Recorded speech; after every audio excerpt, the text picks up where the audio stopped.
చెప్పండి అన్న. Congratulations. Thank you so much. అందాల్ని పరిచయం చేయడంలో అగ్రగణ్యుడివి, అమ్మో. అందులో డౌట్ ఏం లేదు. అయితే ఫస్ట్ ఆఫ్ ఆల్ ఇప్పుడు నేను కంగ్రాచులేట్ చెప్తుంది ఎందుకంటే ఈ రోజున మీడియా మొత్తాన్ని ఇక్కడ చూసినట్లయితే the entire media is here. All చిన్నవాళ్ళు, పెద్దవాళ్ళు, కొత్త వాళ్ళు, అన్ని జనరేషన్స్ మీడియా ఇక్కడ ఉన్నారు. That is only because of your wonderful relations. మా మీడియా తోటి మీరు మెయింటైన్ చేసేటువంటి హార్ట్ఫుల్ రిలేషన్స్, అలాగే మేము మీ పట్ల ఉండేటువంటిది, this is a wonderful sign. దానికి కంగ్రాచులేషన్స్. నా question is to Geetha, not to you. ఏమ్మా, అద్భుతమైన చిత్రాలు తీశాడు, చాలా కష్టపడి. ఎందుకంటే లాహిరి సమయంలో తను ఎలాంటి కష్టాలు పడి అపనిందలు పడ్డాడో అలాంటి పరిస్థితులు ఎలాంటి హిట్ ఇచ్చాడో మాకు తెలుసు, అందరికీ తెలుసు, జగమెరిగిన సత్యం అది. అయితే పర్ఫెక్షనిస్టు, దాని తెలుగులో చెప్పాలంటే చాదస్తనిస్టు అని కూడా అంటారు. ఆ పర్ఫెక్షనిజం అనేటువంటి దాని తాలూకు ఇదితోటి నిర్మాతని బాగా తను నిర్మాత అయినా కూడా తన మీద తను జాలి చూపించడు తను. అలాంటిది మీరు ఎలా ఆయనతో ఏగుతారు నిర్మాతగా అనేటువంటిది question. That is the first question. ఎలా మొత్తం ఇంట్లో okay, you are the boss, ఇంట్లో you are the boss, but here how you are going to handle a director like YV Chowdary. అంటే ఆ పర్ఫెక్షనిజం వల్ల ఫైనల్ ప్రోడక్ట్ ఎలా ఉంటుందో మీకు ఇన్ని మూవీస్ చూసిన తర్వాత తెలిసింది కదండి. So he's going to continue in the same way relentlessly. అంటే నేను ప్రొడ్యూసర్ అయినా నా మీద దయ తలుస్తారని నేనేం అనుకోవట్లేదు, కానీ ఆయన ప్రయాణం అలాగే సాగుతుంది. ఆయన అదే పర్ఫెక్షనిజంలో ముందుకి సాగుతారు. నిర్మాత కావాలన్నదే, that is your ambition or his ambition? You booked him or he booked you? ఎప్పటి నుంచో అంటే ఒక as an individual I wanted to like him establish myself. And ఇది ఒక మాకు అమెరికా నుంచి అంటే మా ఫ్రెండ్స్ ద్వారా వాళ్ళ సహాయ సహకారాలతో ఒక సంస్థ నిర్మిద్దామని అనుకున్నాము. అనుకోకుండా అన్నీ వర్కౌట్ అయ్యాయండి. So here we are. Very good, all the best. Chowdary garu, sir Telugu అమ్మాయిని ఇంట్రడ్యూస్ చేశారు, అంతవరకు బాగానే ఉంది. కాకపోతే ఆవిడ ఓత్ చెప్పినప్పుడు భానుమతి గారిని ఎందుకు ఇన్వాల్వ్ చేశారు?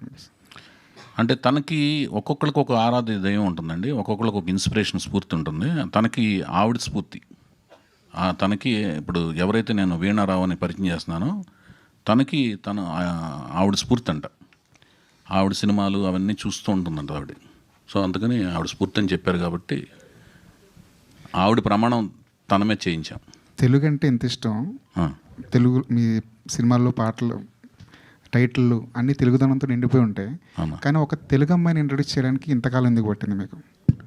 కాదు కదా, నాకు అంతకుముందు నేను 2009, 2008 వరకు నేను లాస్ట్ సినిమా చేసిన 2010లో ఓపెన్ చేశానండి దసరాకి. అది 2015లో రిలీజ్ అయింది. మళ్ళీ తర్వాత ఇదే సినిమా చేస్తున్నాను. మన మాధ్యమాలు, మన ఫేస్బుక్, ఈ మాధ్యమాలన్నీ 2008-7 నుంచి డెవలప్ అయినాయి. అప్పుడు దాకా మన తెలుగు అమ్మాయిల్ని కలవటం కానీ చూడటం కానీ జరగాలంటే మనకు ఒక వేదిక కావాలి. కాలేజ్ దగ్గరికి వెళ్ళి బీట్ వేయటం కానీ, ఒక అమ్మాయిలు ఎలా ఉంటారో చూస్తాం కానీ, ఇవన్నీ వేరే విధంగా కన్వే అయ్యే అవకాశం ఉంది. సెంటర్స్ లేవు. ఈ మాధ్యమాలన్నీ గత 2007-8 స్పీడ్ ఇంటర్నెట్ డెవలప్ అయిన కాడి నుంచి సోషల్ నెట్వర్క్స్ అన్ని డెవలప్ అయినాయి. నేను కూడా ఫేస్బుక్లో చూసి నేనే అప్రోచ్ అయ్యాను ఈ అమ్మాయిని కూడా. అట్లా నాకు తటస్థపడింది కాబట్టి నేను అప్రోచ్ అయ్యి, నేను బాగుందని నేనే అప్రోచ్ అయ్యి నేనే అవకాశం అనుకున్నాను. కానీ ఆ 2010 నుంచి అనుకుంటున్నాను, ఎప్పటి నుంచి అనుకుంటున్నాను మైండ్లో. చాలామంది మన ప్రీవియస్ డైరెక్టర్స్ చాలామంది తెలుగు వాళ్ళని చాలామందిని పరిచయం చేశారు, వాళ్ళు సూపర్ స్టార్స్ అయ్యారు. ఇక్కడ నుంచి నార్త్ ఇండియాకి వెళ్ళారు. మనం ఎందుకు నా కెరీర్లో పరిచయం చేయలేకపోతున్నానని మనసులో ఎప్పుడు ఉన్నదానికి ఈ సోషల్ నెట్వర్క్స్లోంచి, ఇందాక సుప్రియ గారు కూడా మాట్లాడారు కదా, ఇన్స్టాగ్రామ్లో అవన్నీ వచ్చిన తర్వాత కొంచెం ఈజీ అయింది. స్మార్ట్ ఫోన్స్ అవన్నీ రావటం వల్ల ఫోటోలు. అమ్మాయిని ఒప్పించడం కష్టమైందా, వాళ్ళ పేరెంట్స్ని ఒప్పించడం కష్టమైందండి? అది పెద్దగా ఏమీ ఏది కష్టం కాలేదు. వాళ్ళు కూడా హ్యాపీ ఫీల్ అయ్యారు నేను అప్రోచ్ అయిన తర్వాత. అది right, thank you. Chowdary garu sir, ఎవరన్నా? లక్ష్మణ్ గారు చెప్పండి.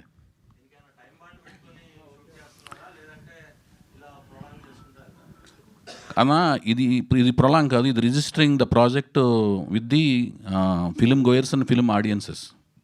అంటే ప్రెస్ కాదు, థియేటర్కి వచ్చే ఆడియన్స్కి ప్రాజెక్ట్ రిజిస్టర్ అవ్వాలి. వాళ్ళకి కొత్త వాళ్ళతో తీసే ప్రాజెక్టు, అందులో ఏదన్నా ఒక పెద్ద సెటప్లోంచి రాకపోతే ఏమవుద్దంటే ఆ ప్రాజెక్ట్ రిజిస్టర్ అవడానికి టైం పడుతుంది. ఆ ప్రాజెక్టు బిగ్ స్కేల్ ప్రాజెక్ట్ అంటే కొంచెం వాళ్ళు చేసే దినచర్యల మధ్య నుంచి ఈ ప్రాజెక్ట్ రిజిస్టర్ అవడానికి టైం పడుతుంది. కాబట్టి రిజిస్టర్ చేయడం కోసం తీసుకున్న టైం ఇది. తర్వాత టైము ఎంత పడుద్ది ఒక ప్రాజెక్ట్ అనేది మొదటి 5 రోజులు వాళ్ళతో పనిచేసిన ఎంత కోచింగ్ ఇచ్చినా కూడా, మనం ఎంత డ్రైవింగ్ మెకానిజం మనం తెలిసినా కూడా, మన థియరీ ఎంత తెలుసుకున్నా కూడా, కారు ఇచ్చిన తర్వాత ఎదురుగుండా లారీ వస్తుంటే పక్క దిక్కులు ఆపుకుంటాం. వన్స్ ఒక 5-6 నెలలు తోలేసిన తర్వాత డ్రైవింగ్ అనేది మానేస్తాం, మిగతా పనులన్నీ చేస్తాం. డ్రైవింగ్ ఆటోమేటిక్గా వెళ్ళిపోతుంటుంది, ఫోన్లో మాట్లాడుతుంటాం, బుక్స్ను సంతకాలు పెట్టేస్తుంటాం, చెక్ బుక్స్, డ్రైవింగ్ జరిగిపోతుంటుంది ఆటోమేటిక్గా, మనకి సబ్కాన్షియస్గా జరిగిపోతుంటుంది. ఫస్ట్ నేర్చుకున్నప్పుడు మాత్రం డ్రైవింగ్ ఒక్కటే, ఈ రోడ్లు ఎవరు రాకుండా ఉంటే బాగుంటుంది అనేది అంత ఆలోచిస్తాం. అలాంటిదే యాక్టింగ్ కూడా. సో మొదట 5 రోజులు 10 రోజులు వాళ్ళు మనం ప్లాన్ చేసిన ప్రకారం వాళ్ళు చేయగలుగుతున్నారా, సంతృప్తికరంగా మనం అనుకున్నట్టు రాసుకున్న ప్రకారం వస్తుందా లేదా చూసుకుని, దాన్ని బట్టి షెడ్యూల్స్ మిగతా వర్కింగ్ డేస్ ఫైనలైజ్ అవుతాయి. ఆ ఫైనలైజ్ అయిన దాన్ని బట్టి షెడ్యూల్ ఆఫ్ రిలీజ్, ఆ రిలీజ్ అయిన టైంకి పెద్ద సినిమాలు వస్తున్నాయా లేదా వాటిని బట్టి డిసైడ్ అవుద్ది. ఇది ప్రొడ్యూసర్ డైరెక్టర్ అంటే ఆవిడే కాబట్టి ప్రొడ్యూసర్, నేనే డైరెక్టర్ని కాబట్టి, ఇంతకుముందు చేసిన సినిమాలు ప్రొడ్యూసర్ డైరెక్టర్ నేనే కాబట్టి, లాస్ అయినా డిలే అయినా కూడా ప్రాబ్లం నాకే వస్తుంది. ఇప్పుడు ప్రాబ్లం ఆవిడకి ఉంటుంది, ఆవిడని నమ్మిన ఫ్రెండ్స్కి అవుద్ది డిలే అవ్వటం వల్ల. అది వైవిఎస్ గారు ఏంటన్నా? అంతేనన్నా. ఓకే, థ్యాంక్ యూ అన్న. వైవిఎస్ గారు సార్, చెప్పండి అన్న. మీరు ఇదే ఫస్ట్ టైం ఒక తెలుగు అమ్మాయిని పరిచయం చేయడం, బట్ ఇండస్ట్రీతో చాలా ట్రావెల్ ఉంది కాబట్టి ఒక తెలుగు అమ్మాయిని హీరోయిన్గా పరిచయం చేయడానికి వాళ్ళ పేరెంట్స్ని ఎలా కన్విన్స్ చేయడానికి ఎంత ఇబ్బందులు ఉంటాయో మీకు తెలియదు కదా. ఇప్పుడు చూస్తే ట్రెండ్ మారింది. ఇందాక అంటున్నట్టు ఏంటంటే ఫేస్బుక్లో ఈ అమ్మాయిని సెలెక్ట్ చేశారంటున్నారు. ఇప్పుడు చూస్తే ఏంటంటే ఇదివరకటి కంటే పేరెంట్స్ చాలా యాక్సెప్టెన్స్ ఉన్నారు. ఎలా అంటే కొంతమంది అమ్మాయిలు రీల్స్ చేస్తున్నా, ఫోటోలు పెడుతున్నా, ఇదివరకు ఉన్నంత అబ్జెక్షన్ ఇప్పుడు లేదు. అవును, కొంతమంది అయితే చాలా బోల్డ్గా కూడా మోడర్న్గా కూడా పెడుతున్నారు. యాక్సెప్టెన్స్ పెరిగింది. ఎందుకు పెరిగింది అంటారు? అది మీ అబ్జర్వేషన్, పేరెంట్స్లో మార్పు? నా అబ్జర్వేషన్ అంటే సమాజం చుట్టూ ఉన్న వాతావరణాన్ని అడాప్ట్ చేసుకునే విధానం పెరుగుతుంటుంది మనిషికి. మనిషి మనుగడ ఆధునికత వైపు పెరుగుతుంటుంది, ఆధునికత వైపు పరిగెడుతుంటుంది. ఓకే, మనిషి మనుగడ అనేది ఆధునికత వైపు పరిగెడుతుంటుంది ఎప్పుడు. ఓకే, మనకు 100 ఏళ్ల కిందట సమాజం ఒక రకంగా ఉంటుంది, 100 ఏళ్ళ తర్వాత ఒక రకంగా ఉంటుంది కదండి. అట్లాగే ఇప్పుడు మనం పొద్దున్న లేచిన కంటే ఫేస్బుక్, ఇన్స్టాగ్రామ్ ఏదో ఒకటి చూస్తుంటాం. మనం అంటే పర్టికులర్గా మనం అని కాదు, ఇన్ జనరల్గా జరిగేదాన్ని బట్టి నేను చెప్తున్నాను, జనరల్ ఏం చేసిన దాన్ని బట్టి. ఇంతకుముందు 100 ఏళ్ళ కింద అది చూడరు. సో సమాజంలో జరుగుతున్న దాన్ని బట్టి మనం ఎకష్టం అయ్యి బయలుదేరి వెళ్తుంటాం అనమాట. సో ఇప్పుడు పట్టించుకోవడం మానేశారు. మనం చూసిన విషయాల్లోంచి మోడర్న్ డ్రెస్సులు కూడా ఇప్పుడు అలవాటు అయిపోతున్నాయి. ఇంతకుముందు మోడర్న్ డ్రెస్ వేస్తే ఆశ్చర్యపోయేవాళ్ళు, ఎందుకంటే మనం చూసే వాతావరణంలో అవి రెగ్యులర్ కనపడుతున్నాయి కాబట్టి అవి అలవాటు పడిపోయాం. మీరు అదే హిందీ హీరోయిన్స్ దగ్గర నుంచి ఇంపోర్ట్ చేసుకున్నారు ఇది వరకు, ఇప్పుడు తెలుగు హీరోయిన్స్తో పని చేయబోతున్నారు. ఇప్పుడు అసలు ఏంటి ఒక ప్రొడ్యూసర్గా డిఫరెన్స్ ఏంటి, ఏ అడ్వాంటేజ్ ఉంటుంది తెలుగు హీరోయిన్స్తో చేస్తే?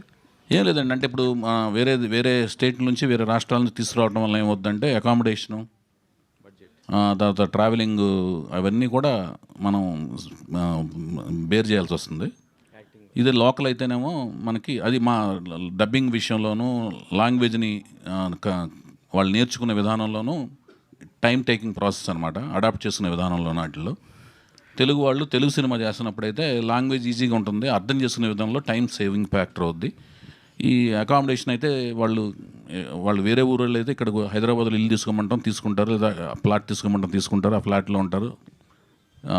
బోర్డింగ్ అది ఈజీగా ఉంటుందండి. బోర్డింగ్ కారణంగానే తెలుగు హీరోయిన్ దగ్గరికి వెళ్ళారు ఈసారి. అదే అంటే చాలా సేవింగ్ ఫ్యాక్టర్స్ చాలా ఉన్నాయండి. కాకపోతే ఏంటంటే ఇప్పుడు మన వాళ్ళు కూడా ఈ సోషల్ మాధ్యమాల్లో వచ్చిన తర్వాత చాలా వెస్టర్నైజ్ కాస్ట్యూమ్స్ వేసుకుంటాం అనేది వాళ్ళే ఈ బిడియం అంతా పోయి వాళ్ళు బాగా కొత్త రకమైన పాశ్చాత్య ధోరణిలో డ్రెస్సులు వేసుకోవడం కానీ, ట్రెడిషనల్ వేర్స్ వేసుకోవడం కానీ అన్నింటిలోనూ వాళ్ళు ఫేస్బుక్లో పెడితే రకరకాలుగా ఎక్స్పోజ్ అవుతున్నారు. అంటే ఎక్స్పోజ్ అంటే గ్లామర్ అని కాదు, అంటే కనిపిస్తున్నారు.